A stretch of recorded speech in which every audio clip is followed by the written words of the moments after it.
Today, we're diving into a story that sounds like it's straight out of a thriller. It's about a crypto exchange, a collapsing economy, and a high-stakes hostage situation. So, let's set the scene. It's February of 2024. In Nigeria, things are getting desperate. The country's in the middle of a full-blown economic panic. The Naira, their national currency, is in an absolute freefall against the dollar. We're talking crushing inflation that's hitting everyday people hard. The government is scrambling, looking for answers and someone to blame. And you know how it goes in a crisis, right? You need a villain. But the Nigerian government doesn't point the finger at a corrupt politician or a reckless bank. No, their culprit is an app. An app on millions of people's phones. And that's where our story really begins. With a currency in crisis. This whole international drama, it's all set against the backdrop of a currency that was losing its value faster than almost any other in the entire world. So what was this app? Well, it was Binance. And if you're not familiar, this isn't just some small startup. Binance is the largest, most powerful cryptocurrency exchange on the planet. It's a global giant where billions and billions of dollars in digital cash change hands every single day. But this story, it isn't just about currencies and complex algorithms. It's about people. Which brings us to the real heart of this thing, the invitation and the trap. On February 26th, two very senior executives from Binance land in Abuja, the capital of Nigeria. One is Tigran Gambaryan, he's a former U.S. federal agent. The other is Nadeem Anjawala, the company's regional head for Africa. They came because they thought the government had invited them for friendly talks about policy. But the second they got there, everything changed. Their passports were seized and they were taken away. And look where they were taken. This wasn't some conference room or a nice hotel. It was a so-called guest house, but it was really a compound, surrounded by walls with razor wire and patrolled by soldiers. The friendly meeting? Yeah, that was over. So let's just be absolutely clear about what was happening here. These guys thought they were arriving as corporate diplomats, there to help figure out regulations. They were wrong.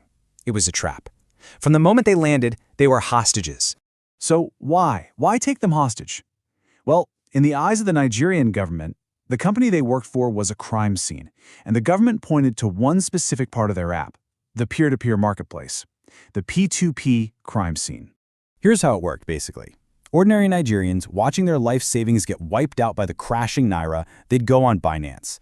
On the P2P platform, they could trade their local currency directly with someone else for a digital currency called USDT, which is tied to the US dollar. It was a lifeline, a way to get around the official banks. But the government saw something else. They claimed this was an illegal black market where speculators were setting their own exchange rate and making the panic even worse. And they weren't mincing words. This wasn't some minor disagreement over regulations. The Nigerian government accused Binance of facilitating economic sabotage, a very, very serious charge. And their demands were just incredible. They wanted Binance to turn over all the data on its top Nigerian users. And then came the really big threat. Officials started floating the idea of a fine of $10 billion. The stakes were ridiculously high. So you're trapped for weeks, no passport, no answers, and a $10 billion threat hanging over your head. One of the men decided he wasn't going to wait around.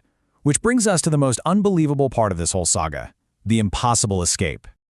Okay, so picture this. The date is March 22nd.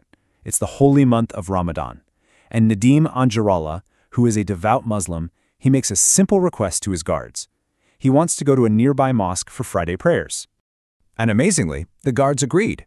They escorted him to the mosque, and then he was just gone, slipped away right under the noses of his military guards. He vanished into thin air. He never came back. Which, of course, leads to the one massive question that completely baffled and humiliated Nigeria's entire security apparatus. How on earth does a man whose passport is locked up by the state manage to get on an international flight and just leave the country? That is the mystery at the heart of this escape. Now, an escape like that, it doesn't just happen in a vacuum. It has consequences, huge ones, both for the man who was left behind and for the future of crypto in Nigeria. This is the fallout.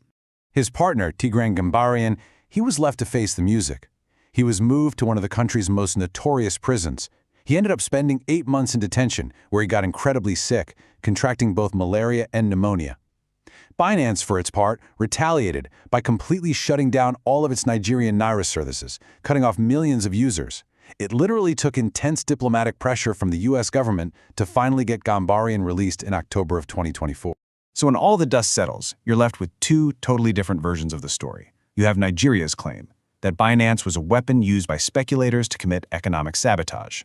And then you have the other side, that Binance was just a convenient, powerful, foreign scapegoat for a government that couldn't get a handle on its own failures.